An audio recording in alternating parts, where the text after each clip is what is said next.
قد جاء مهديكم وظهرت آية فاسعوا بصدق القلب يا فتياني.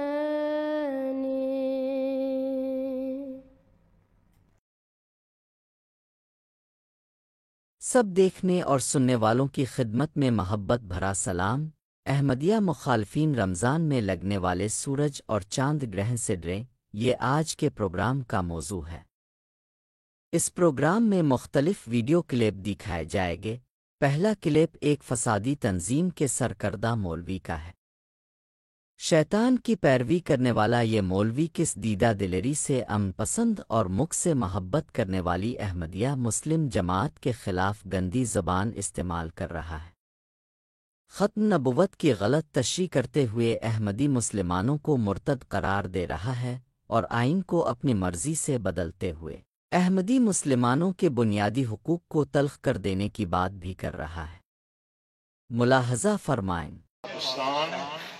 جو اسلام کے نام پہ نافذ کیا گیا، اگر اس میں ہی ختم نبوت پہ ڈاکے پڑنے شروع ہو جائیں اور آپ اور میں تماشویز بن جائے تو یہ مسلمانی نہیں کچھ اور ہے۔ مسلمانی کا تقاضا کچھ اور ہے۔ ہم آئے تاجدار ختم نبوت کے مسئلے میں آئے۔ ہمارا مسئلہ آپ سے نہیں، ہمارا مسئلہ کسی اور سے نہیں، ہمارا مسئلہ ان مرتدوں سے ہے، ان کافروں سے ہے جنہوں نے نبوت کا انکار کیا۔ آئین پاکستان کی روح سے قادیانی بدترین کافر ہے۔ اس میں آئین اور قانون بڑا واضح ہے کہ یہ لوگ شاعر اسلام کو نہیں استعمال کر سکتے، یہ مسجدیں نہیں بنا سکتے، یہ اذان نہیں دے سکتے، یہ کوئی جو اسلام سے مماثلت ہے وہ نہیں کر سکتے، اور یہ اقلیت بھی نہیں، یہ تو مرتد ہے۔ شان الہی رسالت۔ پاکستانی احمدیوں کے لیے حضور کیا ہدایت ہے آج کے حالات میں؟ تعلق اللہ سے بڑھائیں زیادہ اور دعاؤں کی طرف زیادہ توجہ کریں، یہی ایک علاج ہے۔ انشاءاللہ زوال شروع ہو جائے گا ان کا، اور ہونے والا ہے، اب اس سٹیج پہ پہنچ گئے ہیں کہ اب زوال آنے والا ہے۔ جو آخری کلپ اب ملاحظہ کریں گے یہ احمدیہ مسلم جماعت کے موجودہ سربراہ حضرت مرزا مسرور احمد عید اللہ تعالیٰ بی نصر العزیز کے اس خطاب کا کچھ حصہ ہے جو احمدیہ خلیفہ صاحب نے 29 مارچ 2025 کو رمضان کے مہینے میں سورج گرہن لگنے کے موقع پر نفلی نماز کسوف ادا کرنے کے بعد دیا۔ واضح رہے کہ بانی سلسلہ احمدیہ حضرت مرزا غلام احمد مسیح موعود اور مہدی موعود علیہ السلام کے دعوے کے بعد چاند اور سورج کو سال 1894 میں جو اسلامی سال 1311 بنتا ہے، رمضان المبارک کے مہینے میں ہی 21 مارچ یعنی 13 رمضان المبارک کو چاند گرہن لگا تھا، اور پھر 6 اپریل یعنی 28 رمضان المبارک کو سورج کو گرہن لگا تھا۔ یہ گرہن مشرق میں واقع ممالک میں دیکھا گیا اور پھر ایک سال بعد 1895 میں دوبارہ رمضان المبارک کے مہینے میں ہی 11 مارچ کو چاند کو گرہن لگا، اور مارچ کی 26 تاریخ کو رمضان المبارک کے مہینے میں ہی سورج کو بھی گرہن لگا، اور یہ دونوں گرہن امریکہ اور مغربی ممالک میں بھی دیکھے گئے۔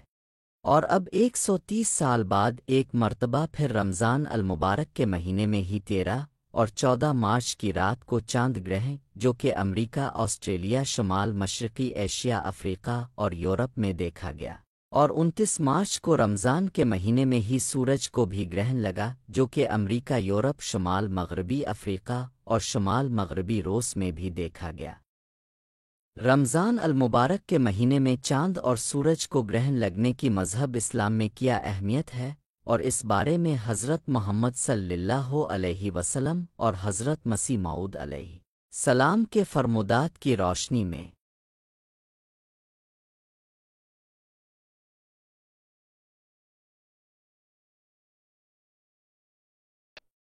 حضرت صلی اللہ علیہ وسلم نے رمضان کے خاص دنوں میں چاند سورج گرہن کی نشانی مسیح و مہدی کے آنے کی نشانی کے طور پر بیان فرمائی ہے۔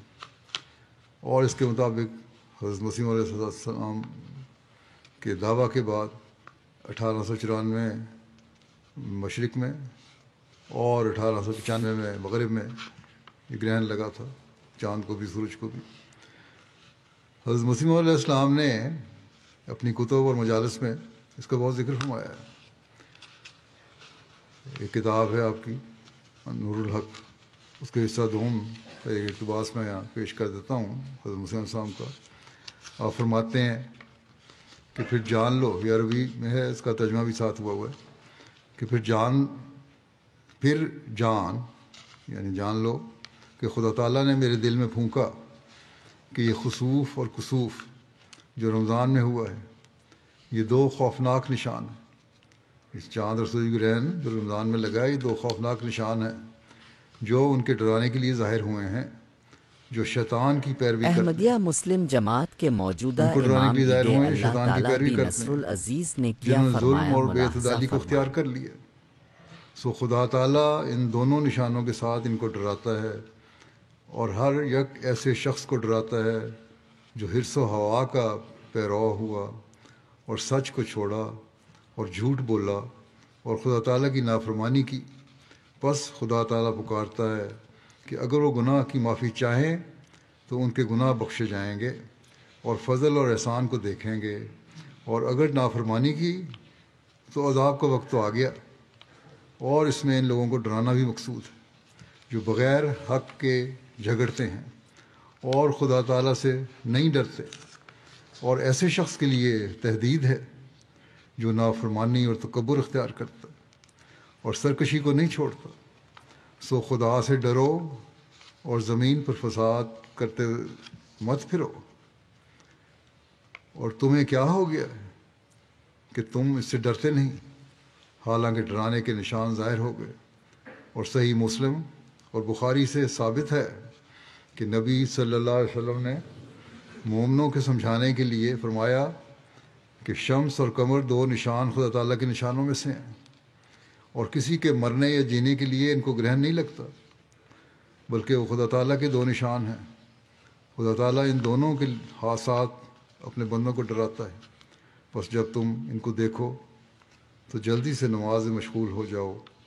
بس دیکھو کہ کیوں کر حضرت صلی اللہ علیہ وسلم نے خسوف سے ڈرایا، اور حدیث میں اس بات کی طرف اشارہ ہے کہ یہ دونوں نشان گناہ گاروں کے ڈرانے کے لیے ہیں، اور اس وقت ظاہر ہوتے ہیں کہ جب دنیا میں گناہ بہت ہوں اور خلقت میں بدکاریاں پھیل جائیں اور پلیدی بہت ہو جائے اور پلید بہت ہو جائیں۔ ہم تو رکھتے ہیں مسلمانوں کا دل، ہم تو رکھتے ہیں مسلمانوں کا دل،